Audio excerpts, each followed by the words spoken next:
Nixon creo que fue que colocó esa afirmación entre otros. Algunos calculan que promediando el 50% del flujo petrolero que debe mantener a Europa en lo que tiene que ver con su energía, pero en Japón es un poco más grave porque promediando el 70-75%, depende fundamentalmente de esta ruta geoestratégica y geoeconómica. Cuando decía lo de la yugular del petróleo es porque ante cualquiera de los conflictos que están planteados aquí, que trajera como consecuencia, aunque fuera temporalmente, el cierre de Omán por cualquiera de las vías, inmediatamente el tema de Venezuela como fuerza petrolera, como potencia petrolera, pasa a exponerse de otra forma en el mundo.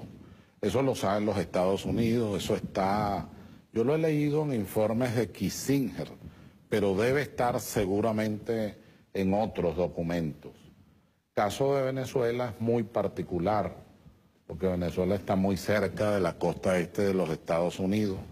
En muy pocos días se produce el flujo petrolero y además de eso Venezuela tiene una posición geopolítica muy especial.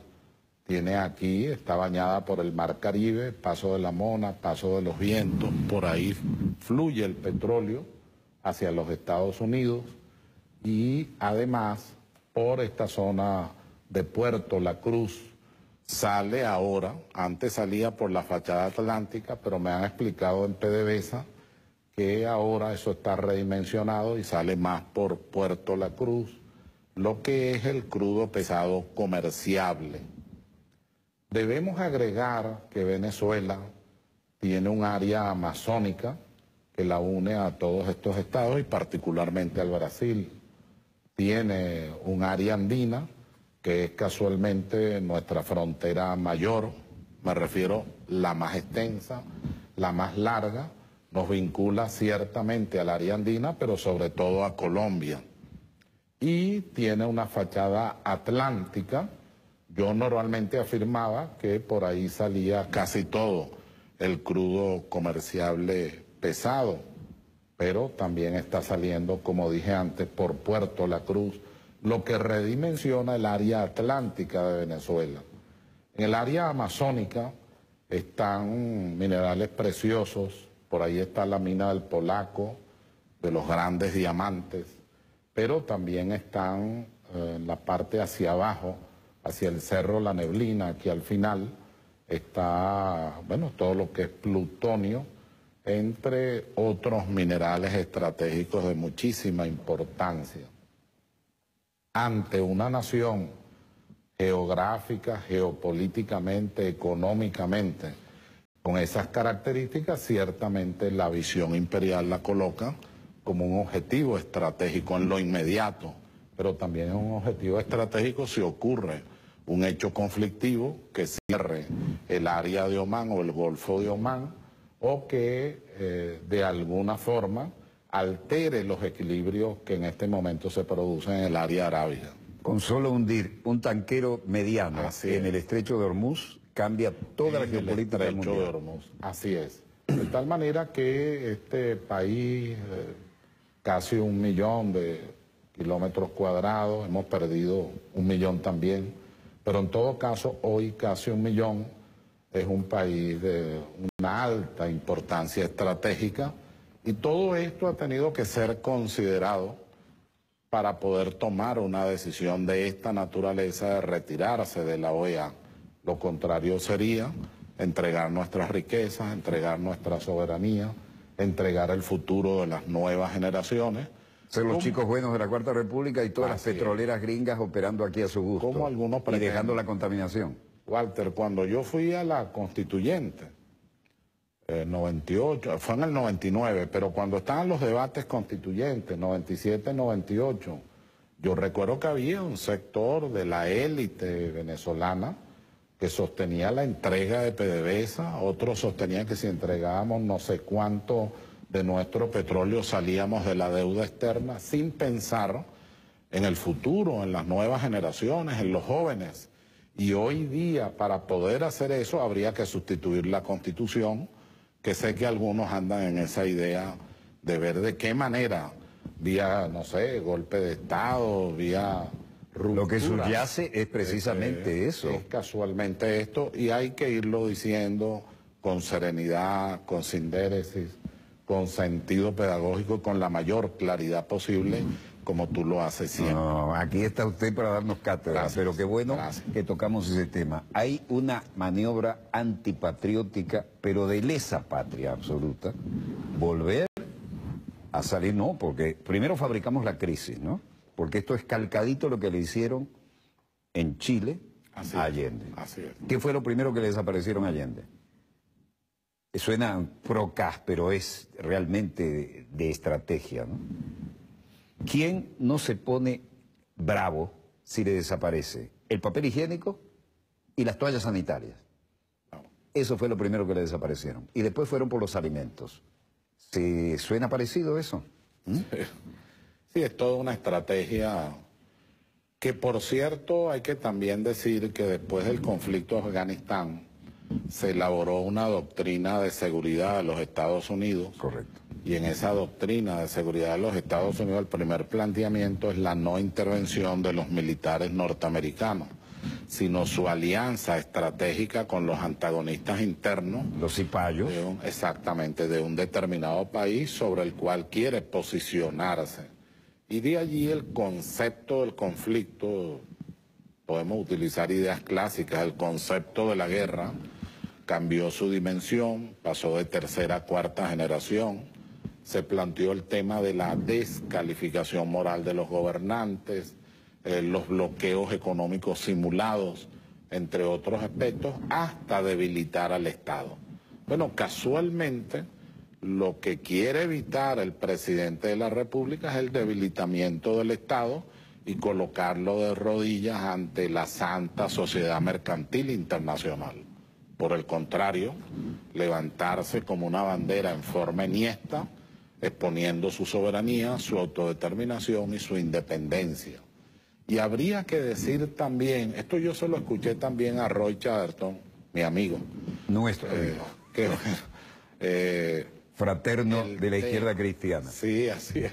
El tema de los círculos que había creado Chávez para preservar la revolución bolivariana en el orden internacional, las relaciones con Asia, con África, las relaciones con la Unión Soviética, con China de manera especial, el abrirse de manera plural al mundo en el orden geoeconómico, estaba dirigido, entre otras cosas, casualmente a prevenir cualquier tipo de intervención y Venezuela encontrarse en una situación de soledad en el concierto de las naciones. Hoy día no es así.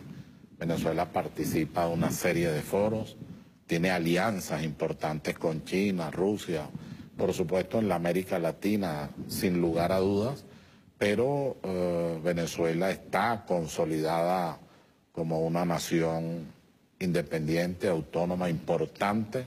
Escapamos del esquema norte-sur y nos movimos este-oeste. Así es, en los escenarios internacionales. En el orden interno lo que se pide es patria, lo que se pide es patriotismo. Nadie está diciendo que tengamos que pensar igual. Nadie dice que no podamos hablar a partir de las diferencias. Lo que sí se dice es que nadie nos autoriza a maltratar a la familia venezolana, a hostigarla, a crearle desestabilización. Por el contrario, es una hora para que hagamos alianzas a partir de las diferencias, sin lugar a dudas, pero que hagamos alianzas para resolver los problemas graves del pueblo venezolano y en particular de los más débiles. Permíteme decir, de los bienaventurados del sermón de la montaña de nuestro Señor Jesucristo. Eso es algo que les molesta mucho porque quisieran ponernos el sello del materialismo dialéctico y resulta que este es un procedimiento político que ha cobrado forma sui generis y que además es absolutamente de raíces cristianas.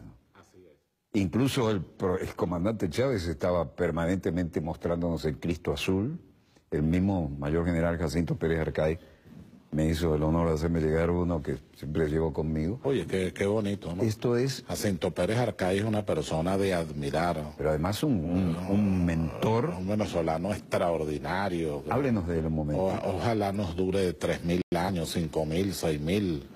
Oye, yo le pido a Dios eternidad para él. Yo lo conocí con el maestro don Luis Villalba Villalba, que fue un gran orador en tiempos de la Academia de la Historia, de la Sociedad Bolivariana, del Instituto Francisco de Miranda para la defensa de Francisco de Miranda y la búsqueda de sus restos.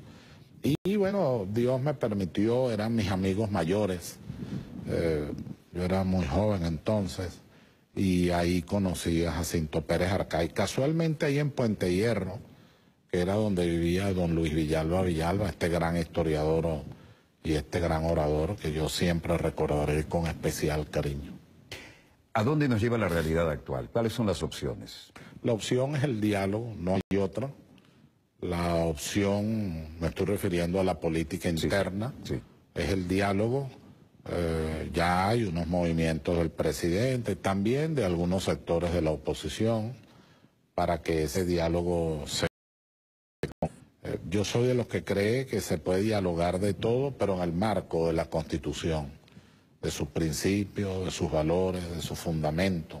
Dentro de la Constitución todo, fuera de la Constitución nada. Nosotros, bueno, el presidente me hizo el honor de designarme o nombrarme como asesor con un extraordinario ícono de la moralidad y de la historia, la mejor historia política venezolana, que es José Vicente Rangel, lo que para mí es un inmenso honor. Y bueno, asesorar a la comisión que viene haciendo pues un trabajo. Y a mí me consta inmediatamente que eso se produjo ese mismo día, y en los días siguientes empecé a recibir llamadas, planteamientos, propuestas, pero de nombres muy importantes de la oposición democrática, civilizada, de esa oposición que no cree en el terrorismo, de esa oposición que le duele la patria, que tiene las diferencias, muchas veces hasta más radicales que los terroristas. Oye, pero con una gran sindéresis, con una gran... Los que no creen que hay que quemar el país para edificar a otros sobre las cenizas. Para poder edificar, para poder hacer una arquitectura, si se quiere, distinta del Estado, para hacer una revisión. Nadie está diciendo que hayamos vivido una suma absoluta de virtudes. No, hay defectos, hay errores, pero si alguna virtualidad hay de la revolución bolivariana, y yo defiendo eso con mucho ánimo y con mucha fuerza, es la defensa de la patria, de su autonomía, de su independencia. Es poder decir, nosotros somos independientes de verdad. Nosotros no estamos de cunclillas ante ninguna visión imperial, ni ante ningún conglomerado, ni ante ningún sector económico. La soberanía, artículo 5 de la Constitución, reside directamente en el pueblo. Él es su titular, como es el titular del poder constituyente y como es la fuente de legitimidad. Y por más que han hecho manifestaciones con mucha violencia, el pueblo, crítico ciertamente, pero el pueblo se ha mantenido en una actitud de resistencia y en una actitud de entendimiento democrático, que es el gran mensaje que mandan. Señores, dialoguen, entiéndanse democráticamente. No puede ser que nosotros no nos podamos entender, que no podamos dialogar, insisto, aún a partir de las diferencias. Ahí lo decía el Papa Francisco, señores, dialoguen, mantengan el Estado de Derecho. Esta vez dijo eso, mantengan el Estado de Derecho. Esto es la Constitución, las leyes de la República. Otro patriarca de la Iglesia dijo, manténganse en eso porque ustedes no saben lo que es vivir fuera de eso, ¿no? Así es. Entonces, las consecuencias que trae en todo orden. Yo de verdad, bueno, invocando a Dios siempre, yo soy católico y creo en Dios, y invocándolo con humildad, por supuesto, yo creo que al final de estas cosas que terminarán muy pronto, nosotros tenemos que dialogar, tenemos que vernos, tenemos que entendernos, y por supuesto luchar por un mejor porvenir para Venezuela, su pueblo y las nuevas generaciones. Ahora tenemos gente que está jugando al caos. Sí, como ocurrió con la Revolución Francesa. En la Revolución Francesa, ¿qué era el terror y de dónde nace la palabra terrorismo? No solamente eran las muertes en sí mismas, sino era también el intentar crear miedo con la violencia. En ese interín, explican los estudiosos de ese tema en profundidad, aparece un sector que llamaron los vándalos. Yo deduzco, presumo que de ahí viene la palabra vandalismo. Y nosotros en este momento tenemos un terrorismo vandálico. No puede ser, Walter, de verdad, no puede ser. No se puede justificar en la defensa de ninguna idea que tú pretendas quemar un hospital de niños y niñas pequeñitos sin tú medir las consecuencias de aquello. Además, yo soy de los que piensa, sea de la oposición o del gobierno o de ninguna posición, una sola gota de sangre que tenga que derramar un venezolano no tiene ninguna justificación. Ni en las guerras es difícil encontrar un ejemplo de quemar un hospital, ¿no? Y eso en el acto es fusilamiento. No, eso es un acto de verdad lamentable. Yo he estado en 6 frentes de guerra. Nunca vi eso. Nunca vi eso. Sí, no. Hay elementos de humanidad, de respeto. Esta señora que murió, pues le lanzaron un bloque de hielo. Lo que hicieron en la dirección ejecutiva de la magistratura.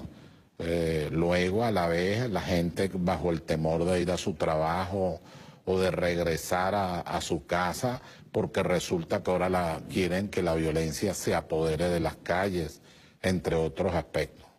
Yo quisiera saber qué gobierno es más tolerante que este. Yo vi hace unos meses, ante una situación de una persona de color en los Estados Unidos, cómo metieron de una vez la Guardia Nacional y todo lo que ocurrió en varias ciudades de los Estados Unidos. Menciono los Estados Unidos no por nada en particular, sino porque mucha gente lo toma como ejemplo. Porque yo tengo un alto concepto de ese pueblo, tiene una historia hermosísima. Como constitucionalista, pues yo admiro.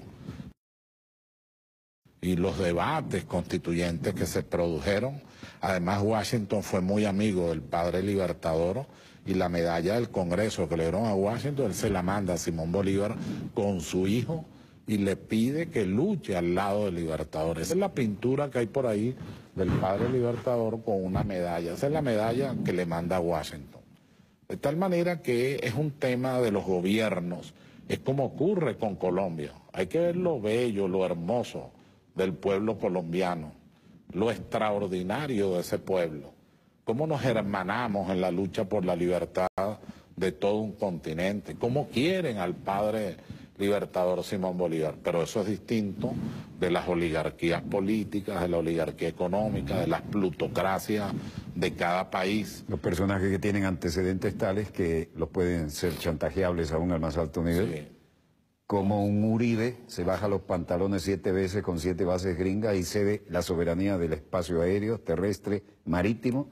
Y lo último es, haga lo que haga un soldado allí, así le viole, Dios no quiera. Y Dios no perdone por el ejemplo. Así le violen la hija al presidente, no lo pueden llevar a juicio ellos, tienen que entregárselo a su cadena de mando. Creo que tú lo sabes, hay la violación de 50 niñas y no los pueden enjuiciar. Pero ni siquiera adolescentes, niñas violadas por los no adolescentes, niñas.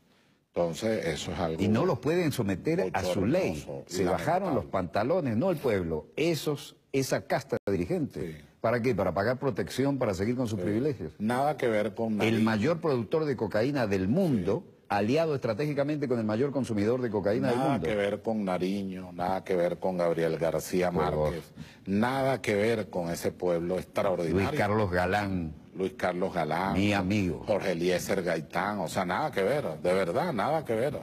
Allá hay un pueblo extraordinario que quiere al pueblo de Venezuela como nosotros los queremos a ellos, muchísimo.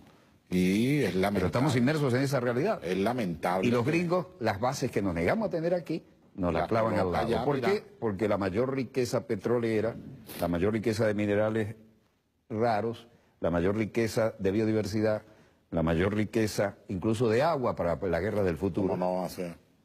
las tenemos acá. Así es. Esa, nos quedan apenas unos minutos. ¿Cómo redondeamos esto que parece pesimista, pero que es la real política? No es pesimista. Yo creo que estos son desafíos. Yo creo que esta salida de la Organización de Estados Americanos impone un desafío de Estado, y yo estoy seguro que el presidente Maduro y esa canciller extraordinaria que es Delcy Rodríguez lo van a llevar adelante. Extraordinaria labor de nuestra canciller. Sí, ella es muy de la verdad histórica, de la verdad valiente. De verdad es impresionante. Y muy joven, pues, además, ¿no? Porque los cancilleres normalmente son patriarcas, ¿no? Sí, como expresión de la mujer venezolana, de verdad es digna de mucho orgullo. Y como venezolana en general, yo me siento muy orgulloso de nuestra canciller. Pero además de eso, en el orden interno, el punto fundamental es que debemos ir al diálogo. No hay otra salida. Es dialogar, es entendernos, es conversar, es criticar, pero hacerlo de manera racional, de manera inteligente. Pero hay gente que está decidida a patear el tablero, con humildad, con mucha humildad.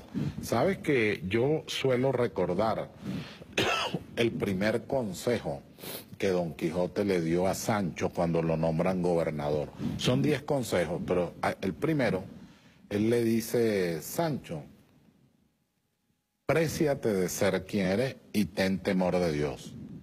Porque a los ojos de Dios es preferible en el ejercicio del poder un humilde virtuoso que un pecador soberbio. Yo creo que falta un poquito de humildad para que nosotros, y sobre todo de dolor de patria, de dolor de pueblo, para que avancemos en la construcción de una Venezuela diferente, la que queremos ya legar a nuestros hijos, los hijos de nuestros hijos, a las futuras generaciones. ¿Cuál es la salida viable aquí?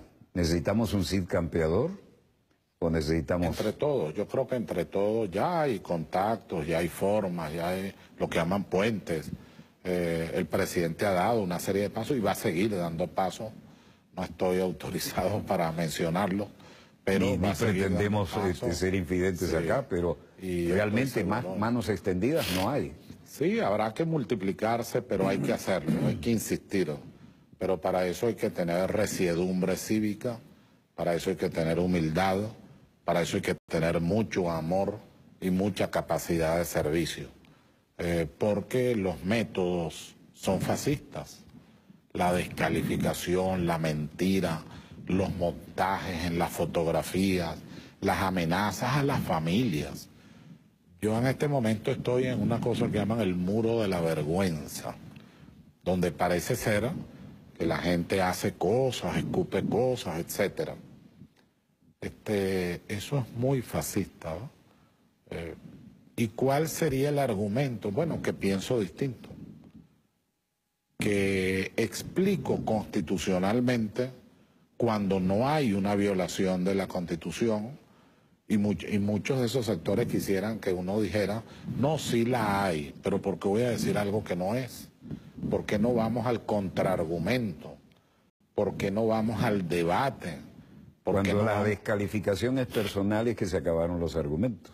Bueno, Sun Tzu dice, no sé si en la tercera lección le comenta, Sun Tzu no, el maestro Lin Chuan, cuando Sun Tzu le pregunta en el arte de la guerra. El arte de la guerra. 500 años antes de Cristo fue escrito. Que se ha vuelto un bestseller en todos los estados mayores de las fuerzas modernas. No, sí, sin lugar a dudas. Todo el mundo, todos tenemos un Sun Tzu en la biblioteca, o dos.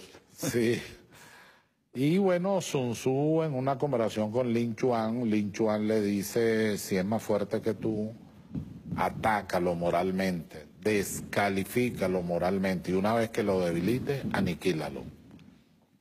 Bueno, obviamente hay sectores que piensan que eso puede ocurrir, pero no es así. Cuando hay firmeza en las convicciones, cuando las convicciones están interiorizadas, cuando se creen principios y valores patrióticos, es muy difícil, de verdad, es casi imposible que a ningún venezolano o venezolana puedan doblarlo o puedan colocarlo de cuclillas o pudieran colocarlo en una situación de indignidad.